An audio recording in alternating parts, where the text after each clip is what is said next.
하나님 아버지 감사합니다. 오늘 교회로 저희를 불러 모아 주셨으니 우리가 이 함께 하나 된 자리를 기뻐하며 찬송하게 하시고 또 부르신 주의 그 목소리에 경청하여 우리가 들어야 할 것들 들게 하시며 주의 말씀의 능력으로 저희의 몸과 마음이 새로워져서 새 힘으로 오늘 이 자리를 나설 수 있도록 이 시간 저희를 인도하여 주옵소서. 예수 그리스도의 이름으로 간절히 기도합니다. 아멘. 숨을 쉬거나 식사를 하는 것이 수고스럽거나 노력이 필요하지 않습니다. 물론 몸이 편찮으셔서 식사를 쉽게 못 하시는 분들이 있기는 합니다만 보통 그 일반적인 상황 속에서는 식사하는 것, 숨 쉬는 것 이런 것이 특별한 설득이 필요하거나 동기부여가 필요하지 않다는 것입니다. 전도를 하는 일이 일상생활에서 이렇게 보편화되고 당연한 것으로 여겨지면 얼마나 좋겠습니까만 우리가 그렇게 느낄 수 없는 몇 가지 이유가 있다고 제가 지난주에 말씀을 드렸습니다. 기억나시는지 모르겠는데요. 이 전도에 대해서 두려움을 느끼신다든지 또 어디서부터 시작을 해야 될지 모르는 어떤 그 막막함가 있다든지 또는 그럼에도 불구하고 전도를 꼭 해야만 할 것 같은 어떤 그 중압감 또 그럼에도 불구하고 하지 못한 어떤 그 죄책감 이런 것들 물론이고 아무리 수고와 노력을 했는데도 불구하고 열매가 맺히지 않는 것에 대한 그 실망감 이런 것 등이 여러분과 저로 하여금 이 전도하는 일에 담을 쌓고 지나게 한다고 이렇게 말씀을 드렸었습니다. 근데 지난주에 말씀을 드리지 못한 또 한 가지의 중요한 이유가 있습니다. 오늘 그 본문 말씀을 이제 저희가 살펴보면서 그 문제를 좀 잠시 생각해 보려고 하는데요. 인문학자들이나 사회학을 공부하시는 분들이 종종 인간이 종교를 갖게 된 이유를 나름대로 해석하고 설명하는 이런 거를 들어보신 적이 있으신지 모르겠습니다. 여러분 한번 생각해 보십시오. 신앙을 가지고 있지 않은 또는 이 거듭난 그리스도인이 아닌 일반 어떤 그 사회에 있는 세상 사람들이 왜 인간이 종교를 갖게 되었을까 하는 질문을 받으면 이분들이 뭐라고 답을 하겠습니까? 가장 기본적인 주장만 간단히 말씀을 드린다면 인간이 살다 보니까 자연재해라든지 전쟁, 질병 이런 것 등으로 인해서 온갖 위험천만한 이런 사회의 상황을 이제 계속 겪게 되는데 이런 거를 겪다 보니까 인간이 이제 생존을 해야 되고 그런 그 상황을 이겨나가기 위해서 또는 그런 상황에 놓이는 자신의 어떤 그 두려움을 떨어내고 보다 만족스러운 이런 삶을 추구하면서 자연적으로 이 신이라는 개념을 생각해 내지 않을 수 없었다. 자기가 처해 있는 어떤 그 어려운 상황 이거를 극복하기 위한 방법으로 내가 어떤 그 기대고 의지할 만한 어떤 다른 존재, 나보다 더 능력이 있고 힘이 있는 이 다른 존재를 생각해 내서 거기에 이렇게 의존하려고 하는 이런 생각이 생기게 되었다는 것입니다. 그리고 그것이 오랜 시간을 지나면서 점점 체계화되어서 종교가 탄생한 것이다. 이제 이렇게 일반 사회학자들이 이야기를 많이 합니다. 그래서 아마 이 이름을 들어보신지 모르겠는데 이 독일의 굉장히 유명한 이 유물론적 철학자였던 루드위 포이바크라는 사람이 있습니다. 이 19세기에 굉장히 중요한 어떤 그 철학자였는데 이 사람이 뭐라고 얘기했습니까? 종교는 인간의 모든 욕망이 투영되어 만들어진 것에 불과하다. 인간이 가지고 있는 어떤 그 소망, 욕심, 자기의 어떤 그 생각, 원하는 것 이런 게 있었는데 이런 거를 자기 힘으로 이룰 수가 없어가지고 이걸 어디다 이렇게 투영을 시켜서 이 신적인 존재를 만들어가지고 자기의 어떤 꿈과 소망을 거기에 걸고 이렇게 현실화 시켜보려는 그런 노력의 결과이다 이렇게 주장을 하면서 이것만 주장한 건 아닙니다만 이 사람이 이렇게 유명해진 것이 그런 이유 중에 하나라는 것입니다. 근데 거기서 한 걸음 더 나아가서 그럼 과연 인간이 종교를 갖게 됨으로 인해서 삶이 나아졌는가? 인간이 이 삶을 좀 더 나은 자리로 가게 하기 위해서 종교를 갖게 되었는데 실제로 종교를 갖고 보니까 종교가 인간의 삶을 더 풍요롭게 만들었는가? 오히려 종교로 인해서 인간이 더 곤경에 빠진 것이 아닌가? 이제 이런 질문을 던지기 시작하는 것입니다. 실제로 이 종교 갈등이나 전쟁이나 이런 종교 갈등으로 인해서 생겨난 전쟁이나 이 사회 불안이 조성되는 이런 사례들을 들면서 결국 종교라는 것은 사회악이라 이렇게 결론에 이제 이르게 되었다는 것입니다. 그러니까 인간이 자기 어떤 그 어려움을 해결하기 위해서 종교라는 것을 만들어 놓았는데 종교가 오히려 인간에게 더 큰 문제를 던져 주었다는 이런 그 책임을 이제 묻게 되는 것입니다. 일반 사람들은 뭐 이렇게 깊이 생각하지 않고 그런 어떤 그 논리의 흐름을 이렇게 따라가는 그런 그 성향 별로 없습니다만, 어떤 면에서는 일반 사람들이 던지는 이 똑같은 질문 이런 거를 사람들이 던진다는 것입니다. 종교가 있어 봐야 무슨 소용이 있겠느냐? 근데 이것은 일반 사람들이 던지는 질문일 뿐만이 아니고 신앙생활을 하고 있는 여러분과 저와 같은 이 그리스도인들도 종종 이와 비슷한 이런 질문들을 우리 스스로에게 또 서로에게 묻는 것을 우리가 보게 됩니다. 내가 신앙생활을 한 지가 벌써 몇 년이 되었는데 왜 나는 그리스도인으로 성숙해져 가고 있지 않은 것처럼 느껴지는 것인가? 또 우리 주변을 돌아보면서 저 형제 또는 저 자매가 함께 같은 세워지기 그룹에서 교제를 나눈 지가 벌써 수년이 되었는데 어떻게 변한 게 없이 처음이나 지금이나 계속 불안정한 상황 속에서 여전히 똑같은 이슈들로 계속 힘들어하고 있는 것인가? 신앙이 도대체 무슨 소용이 있는 것인가? 그러니까 이런 그 회의가 계속 마음을 괴롭히면 전도를 할 수 있겠습니까? 약을 먹었는데도 차도가 없으면 그 약을 계속 먹어야 되겠다는 그 의욕이 생기지 않는다는 것입니다. 여러분, 오늘 본문의 첫 부분인 에베소서 4장 27절의 말씀을 다시 한번 읽어보십시오. 성경이 가지고 계십니까? 사도 바울이 에베소 교회 성도들에게 뭐라고 말씀하고 있습니까? 그러므로 내가 이것을 말하며 주 안에서 증언하노니 이제부터 너희는 이방인이 그 마음에 허망한 것으로 행함같이 행하지 말라. 바울 사도는 이 에베소 교회 성도들에게 변화가 가능할 뿐만이 아니고 이것이 필연적이라는 것을 말씀하고 있습니다. 잘 들어보십시오. 이게 이 변화가 가능할 뿐만이 아니고요, 이것이 필연적이라는 것을 말씀하고 있다는 것입니다. 즉 다시 말해서 에베소 교회 성도들이 지금 성도들에게 바울이 무리한 부탁을 하거나 전혀 실행 가능성이 없는 것을 명령하고 있지 않다는 것입니다. 잘 아시다시피 에베소 교회 성도들은 이방인으로 태어나서 이방인으로서 이방인의 문화 속에서 이방인으로서의 삶의 방식에 익숙한 한 평생을 살다가 후에 가서야 비로소 복음을 듣고 회심하여 믿음 생활을 시작한 사람들입니다.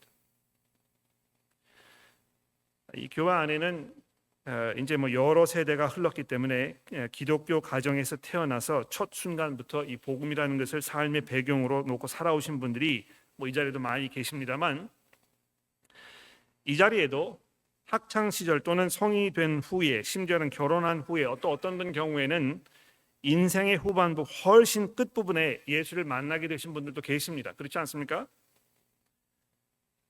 아마 그런 분들께서는 예수를 만나기 이전에 가지고 있던 이 습관이나 생활 패턴, 사고 방식 등의 이 잔해가 삶 속에 여전히 계속 남아 있어 가지고 시도 때도 없이 이것이 생활 속에서 고개를 드는 그런 경험을 자주 하실 것입니다. 이 에베소 교회의 거의 모든 성도들이 바로 그런 상황에 있었던 분들이었는데요. 그럼에도 불구하고 사도 바울은 17절에서 아주 단호한 어조로 변화를 요구하며 또 그것을 기대하고 있는 것을 보게 된다는 것입니다. 바울 사도는 이 복음이 그것을 믿고 의지하는 사람들의 삶에 근본적이고 파격적인 변화를 가능케 한다는 것을 확신하고 있었음이 분명합니다. 이 에베소 앞부분에서 바울이 어떤 말씀을 기록해 두었는지 잠시 살펴보면 분명히 알 수 있습니다. 2장 6절 말씀을 보십시오. 하나님께서는 우리를 그리스도와 함께 살리시고 일으키사 그리스도 예수 안에서 함께 하늘에 우리를 앉히셨다고 말씀하고 있지 않습니까? 또 2장 10절에서 이렇게 얘기합니다. 우리는 이 그리스도 예수 안에서 이제는 선한 일을 위하여 지음을 받은 사람이라 이렇게 이야기하였고, 좀 더 내려가서 15절에서는 그런 우리가 그리스도 안에서 한 새 사람으로 지음을 받은 것이라고 말씀하고 있다는 것입니다. 이 바울 사도가 지금 예수를 믿은 다음에 이 신앙인의 삶 속에 일어나는 아주 구체적이고 실제적인 이런 그 변화들에서 지금 말씀하고 있는 것인데, 바울 사도는 이런 그 변화가 자신의 삶을 통해서 체험하고 확인한 바였기 때문에 아주 분명하게 이렇게 말씀하고 있다는 것입니다. 여러분, 바울 사도가 예수 믿기 전에 어떤 삶을 살았습니까? 그가 예수를 증오하여 교회를 박해하고 그리스도인들을 붙잡아 감옥에 가두는 일에 앞장섰던 그런 사람 아닙니까? 디모데전서 1장에서 그가 다음과 같이 고백하고 있습니다. 들어보십시오. 내가 전에는 비방자요 박해자요 폭행자였으나 오히려 긍휼을 입은 것은 내가 믿지 아니할 때에 알지 못하고 행하였습니다.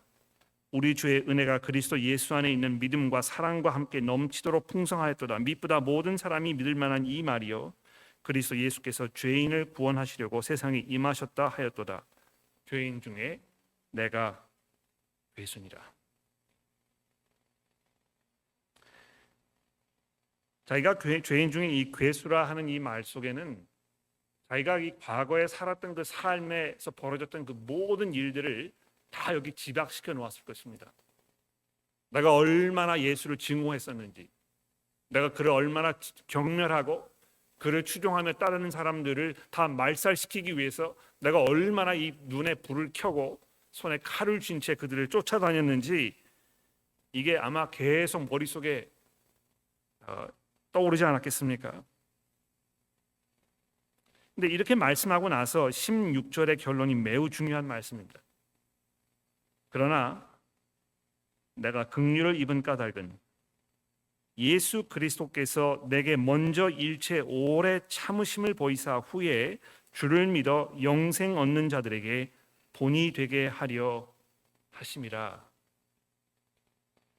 즉 나와 같은 사람이 나처럼 복음을 반대하고 나처럼 변할 것 같지 않았던 이런 사람을 그리스도께서 부르시고 나에게 긍휼을 베푸셔서 나의 과거의 그 오만방자했던 삶을 참아주신 것은 나와 같은 사람도 이 복음 안에 들어가서 은혜를 누릴 수 있다면 그 누구도 아무리 흉악하고 아무리 거칠고 아무리 마음이 강팍한 사람이라도 그리스도의 복음으로 녹아내리고 새 사람이 될 수 있다는 것을 보여주기 위함이라는 것이었다는 것입니다.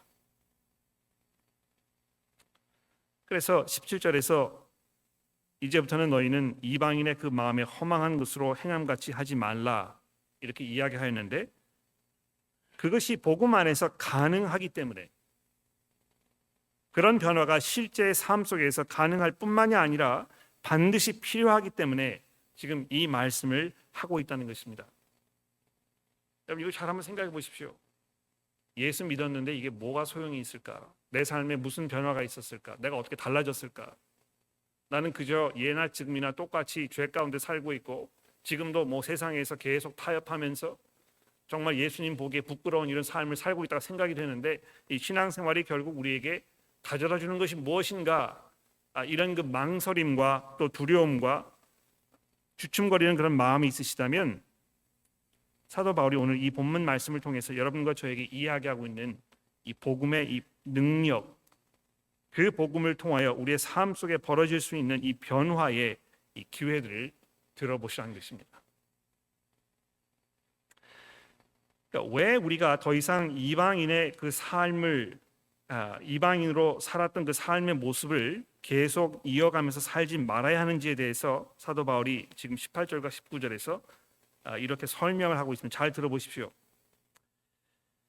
이제부터 너희는 이방인이 그 마음에 허망한 것으로 행함같이 행하지 말라. 그들이 총명이 어두워지고 그들 가운데 있는 무지함과 마음의 굳어짐으로 말미암아 하나님의 생명에서 떠나 있도다. 그들이 감각 없는 자가 되어 자신을 방임하여 모든 더러운 것을 욕심으로 행하되. 일반적으로 법 없이 사는 사람들이 있다고 우리가 종종 얘기합니다. 이순신 장군을 생각해 보십시오. 뭐 유관순 열사를 생각해 보십시오. 뭐 이런 모든 사람들이 과거에 예수를 알지 못하고 살았는데도 아주 고결하게 아주 자신을 이그 훌륭하게 다스리면서 살지 않았는가? 실제로 우리 주변을 돌아다 보면 교회를 다니는 사람보다도 더 매력적으로, 더 훌륭하게, 더 존경스러운 마음이 생길 수 있는 그런 모습으로 살고 계시는 분들이 종종 눈에 발견된다는 것입니다. 아주 온화하고 이분이 나와 전혀 반대되는 다른 종교를 믿고 있는 사람인데도 불구하고 그 사람의 삶 속에서 마치 어떤 그 영적인 능력이 뿜어져 나오는 것 같은 이런 삶을 보여주는 사람들이 종종 삶에 있다는 것입니다. 그런데 사도 바울이 오늘 이 에베소 4장 17절 이하에서 이방 사람들의 삶의 모습에 대해 내리고 있는 이 신랄하고 이 날카로운 이 지적을 다시 한번 들어보십시오. 이방인이 그 마음에 허망한 것으로 행함같이 더 이상 행하지 말라. 여기 이제 그 허망한 것이라 이렇게 번역이 되어 있는 이 단어가 구약 성경을 헬라어로 번역을 할 때 이 사용된 그 단어를 이렇게 쭉 살펴보면 두 가지 그 중요한 그 개념이 떠오르는 걸 우리가 볼 수 있습니다. 하나는 무엇이냐면 우상을 섬기는 그 일에 대해서 이야기할 때 이 단어가 이제 종종 등장한다는 것이죠. 구약 성경에서.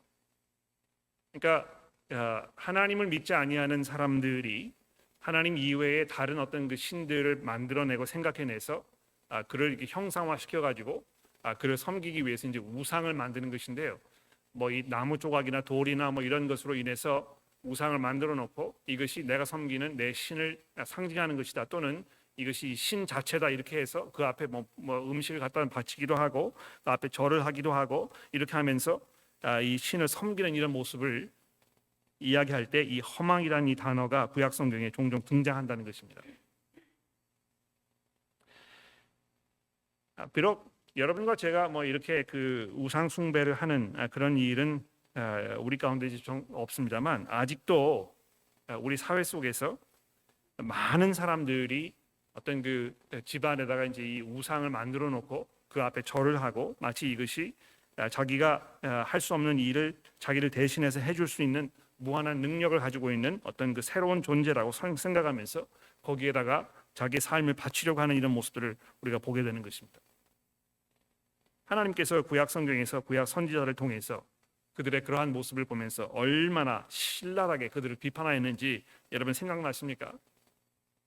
자기 머리에 앉아 있는 이 새들이 자기 머리 위에 똥을 싸는 것도 자기 스스로의 힘으로 해결할 수 없어서 사람들로 하여금 이걸 치워줘야 하는 이런 그 어리석은 이런 상황 것을 자기의 신이라고 섬기는 사람들의 그 무지함을 신랄하게 비판하고 있는 것입니다.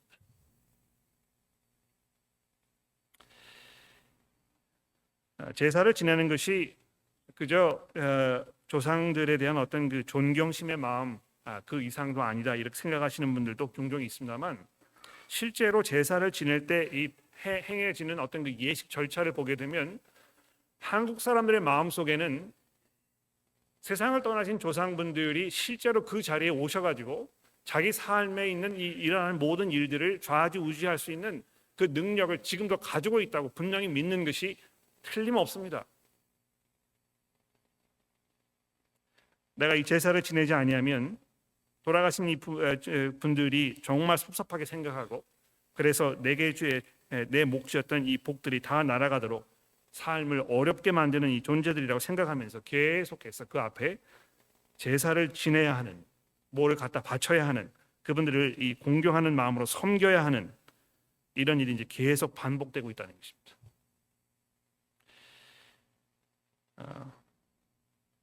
기독교의 신앙이 과학적으로 합리적이지 않다고 비난하면서 뒤로 돌아서서는 제사상을 차리는 이 사람들의 이 어리석음, 바로 이런 것들을 사도 바울이 지금 여기서 지적하고 있다는 것입니다.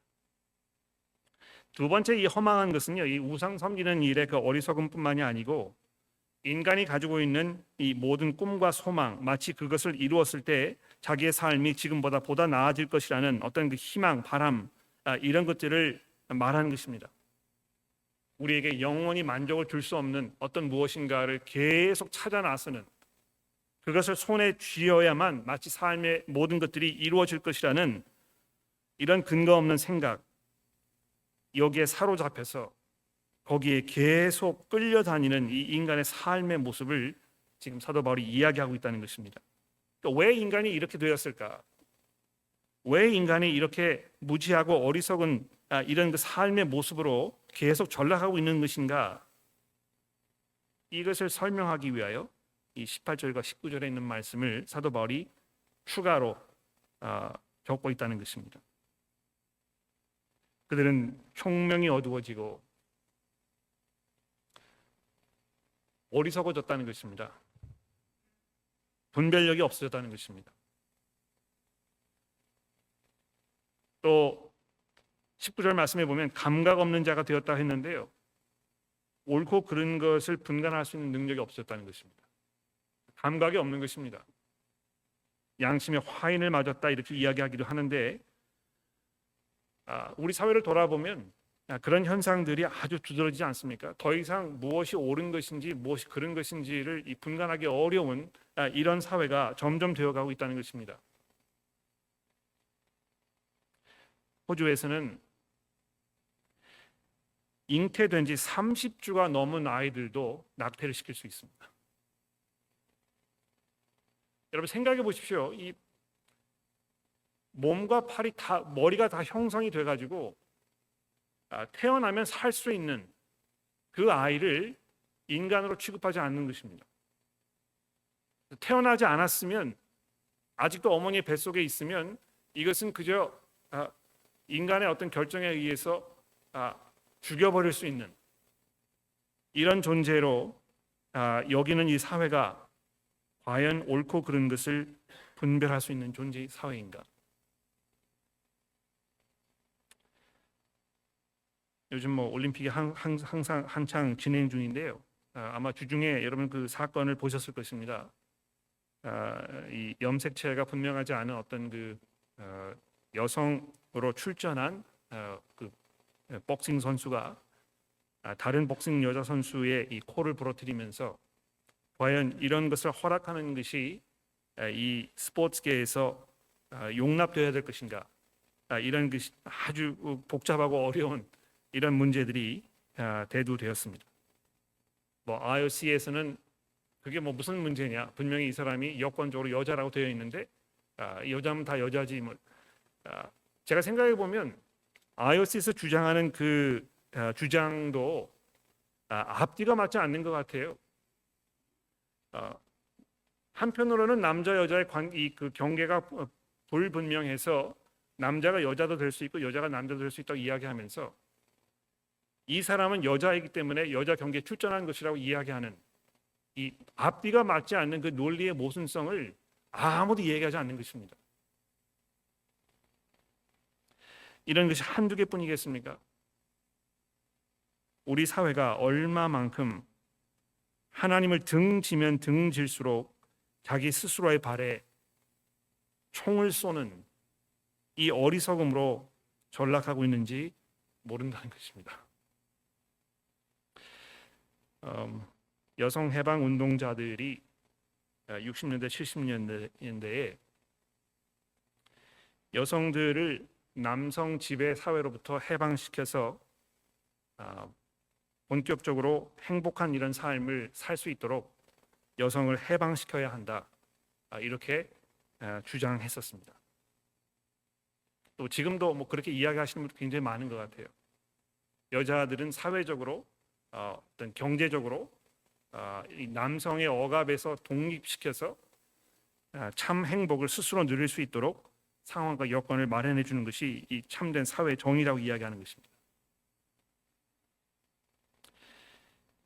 근데 수십 년이 지난 지금 보니까 여성 해방 운동을 하셨던 분들이 그렇게 해서 살아보니까 결코 삶이 행복하지 않았던 것입니다. 오히려 그 여성 해방 운동의 결과로 인해서 더 많은 여성들이 경제적인 어려움 가운데에서 자기의 삶을 자기 스스로 해결할 수 없는 이런 어려운 상황 속에 빠져 있는 이 현실을 바라보면서 이것이 이 사회 전체적인 책임일 뿐만이 아니고 여성들 자신의 문제였다는 것, 이런 이야기를 하는 것을 제가 그 영상을 통해서 본 적이 있습니다. 우리 인간의 노력으로는, 우리의 수고로는, 우리의 생각으로는 우리가 처해 있는 이 상황과 어려운 이 현실을 해결할 수 있는 이런 능력이 없다는 것이 역사를 통해서 지금도 계속해서 반복적으로 이루어지고 있지 않습니까? 교육을 통해서, 사회 정책을 통해서, 복지 시설을 통해서 인간이 보다 나은 사회를 이룰 수 있었다면 아마 인간이 벌써 유토피아를 만들어서 지금처럼 이런 복잡한 사회 속에서 희생당하지 않아도 되었을 것입니다. 모두가 자기의 욕심을 채우며 자기 중심적으로 살면서 한정되어 있는 이 인간의 육체적인 삶 속에서 가장 많은 쾌락과 가장 많은 욕심을 자기 자신을만을 위해서 누리려는 인간들의 이런 모든 생각들이 우리를 얼마만큼 곤경의 지경으로 몰아넣고 있는지를 아무도 받아들이려 하지 아니하고 아무도 이해하지 않으려고 하고 아무도 인정하지 않으려고 한다는 것입니다. 그러면서 맨 마지막 19절에 사도 바울이 뭐라고 얘기하고 있습니까? 자신을 방탕에 방임하여 모든 더러운 것을, 여기 이제 욕심으로 행하되 이렇게 되어 있는데요. 이 뭘 말하는 것입니까? 이 온갖 추한 일을 저지르는데 혈안이 되어 있다는 것입니다. 그것을 더 하지 못해서 더 이거를 여기에 빠져들 수 있는 이 기회를 더 많이 만들어 놓고 그것을 찾아 나서는 인간들의 이 삶에 대해서 지금 얘기하고 있다는 것입니다.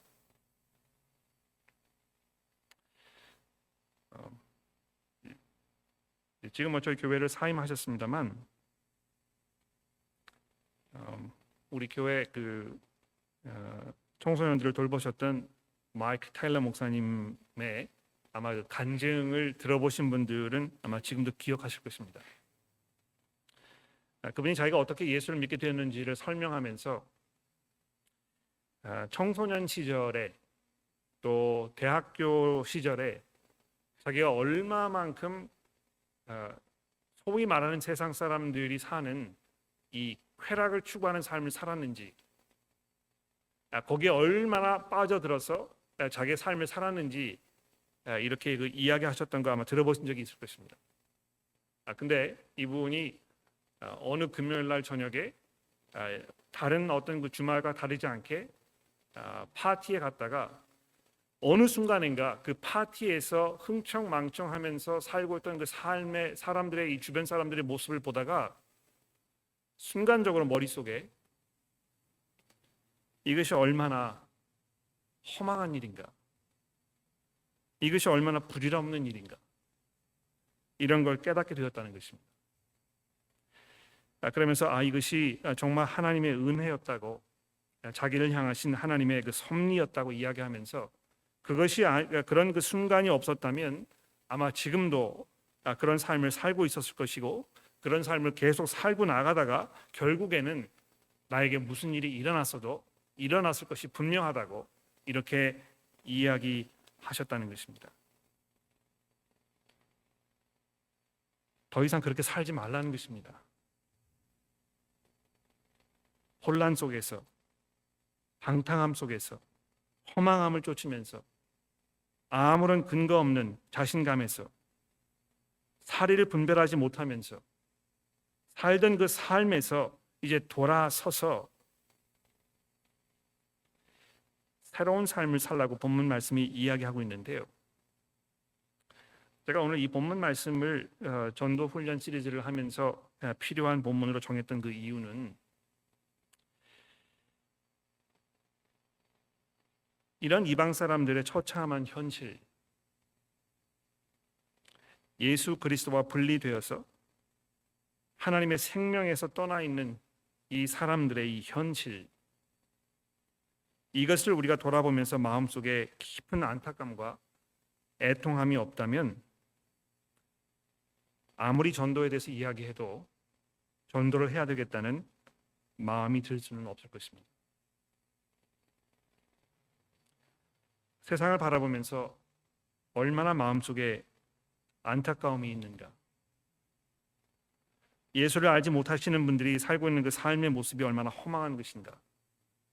그들의 그 결말이 얼마나 끔찍할 것인가. 그들이 현재 놓여 있는 이 삶 속에서 벌어지는 그 모든 일들의 그 처참함, 그들이 치러야 하는 그 삶의 대가들, 또 사회 전체가 치러야 하는 사회적 대가들, 이런 것들이 얼마나 많은 짐으로 우리 마음속에 다가오는가. 이것이 아마 이 전도의 어떤 그 중요한 이 동기 유발의 가장 큰 이유가 될 것입니다. 주중에 우리 청년부 교우 여러분들과 함께 금요일 날 만나서 이 본문 말씀에 대해서 이제 생각하면서 거기에 있던 한 형제가 그런 이야기를 하더군요. 솔직히 말씀드리면 굉장히 솔직한 또 용기 있는 그런 고백이었다고 저는 생각하는데요. 세상 사람들이 이렇게 살고 있는 것에 대해서 죄송합니다만 별로 치근한 마음이 들지 않는다. 근데 실제로 그런 것 같아요. 우리 스스로도 좀 무감각해지고 어떤 면에서는 이제 내가 구원받았기 때문에 내가 하나님을 알고 있기 때문에 나는 안전하다는 이런 생각 속에서 어떤 그 다른 사람들의 어떤 그 어려운 형편, 이것을 우리가 공감하거나 안타까워하거나 이런 것이 이제 점점 결여되는 것입니다. 이건 뭐 이제 그 어떤 전체적인 사회적인 현상일 뿐만이 아니고 우리 인간의 기본적인 어떤 그 죄악성 때문에 이제 그렇다 생각이 되는데요. 그냥 나만 안전하면 되는 것입니다. 나에게 문제가 없으면 그게 뭐 큰 이런 어떤 그 마음속에 짐이 되지 않는 것입니다. 그래서 서구 사회가 개인주의를 계속 요구하면서 이거를 추앙하면서 어떤 결과가 가져왔습니까? 어떤 그 사회적 책임, 공동체 의식 이런 것이 점점 결여되고 그래서 다 분산되어서 그저 자기만을 위한 삶, 여기에 아주 익숙해져 있는데요. 우리 그리스도인들도 그런 그 실수 속에서 우리 자신을 발견하는 것이 아닌가 이런 염려가 들 때가 종종 있습니다. 그저 뭐 내 개인적으로 하나님 잘 섬기고 그냥 내가 이렇게 하다가 내가 천국에 가면 그러면 그 다 아닌가 이런 생각이 들 수 있을 텐데 예수께서 예루살렘을 향하여 십자가에 못 박히시기 위해서 올라가시면서 멀리 발 아래 보이는 예루살렘 성을 바라보시면서 우셨다고 그러지 않았습니까? 얼마나 이 하나님의 심판이 코앞에 다가와 있는 이 예루살렘 성을 바라보시면서 예수께서 안타까워하시고 슬퍼하셨을까? 그리고 그것이 그분의 그 눈물로 표현된 것이 아닌가 생각되는 것입니다.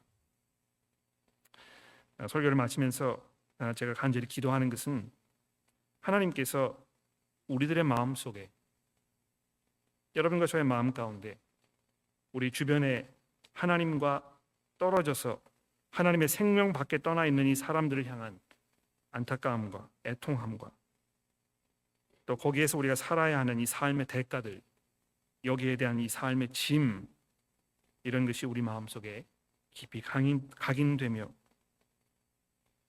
이번 기회를 통해서 우리 마음속에 하나님께서 새로운 그 변화를 주시도록 우리 모두 함께 간구해야 되겠습니다.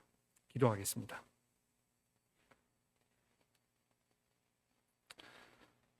하나님 아버지, 저희로 하여금 그리스도를 만나게 하시고 또 그리스도를 배우게 하시니 감사합니다. 저희가 더 이상 이방 사람들의 허망한 것으로 행하는 그 삶을 살지 아니하고 이제 옛사람을 벗어버리고 새 사람을 입도록 저를 변화시켜 주시니 감사합니다. 이것이 복음의 능력을 통하여 가능할 뿐만이 아니고 우리에게 필연적이라는 것을 이 시간 다시 한번 기억합니다. 실제로 저의 삶을 돌아보았을 때 예수 믿고 나서 우리의 삶이 얼마나 더 풍요로워졌는지 돌아봅니다. 저희들에게 새로운 관계를 주시고 저희들에게 새로운 삶의 목표를 주시며 세상 사람들은 알 수 없는 영생의 이 풍성한 소망 가운데에서 날마다 기쁨과 소망으로 살게 하시니 또 어려운 가운데에도 우리가 인내할 줄 알며 주의 섭리를 우리가 기다리며 믿음 안에서 우리의 삶을 살도록 인도하시니 하나님 참 감사합니다. 하나님의 저희들의 마음속에 예수 그리스도의 심장을 주시고 예루살렘을 바라보시면서 눈물을 흘리셨던 그리스도의 그 마음이 우리의 마음이 되도록 저희를 도와주옵소서. 예수 그리스도의 이름으로 간절히 기도합니다.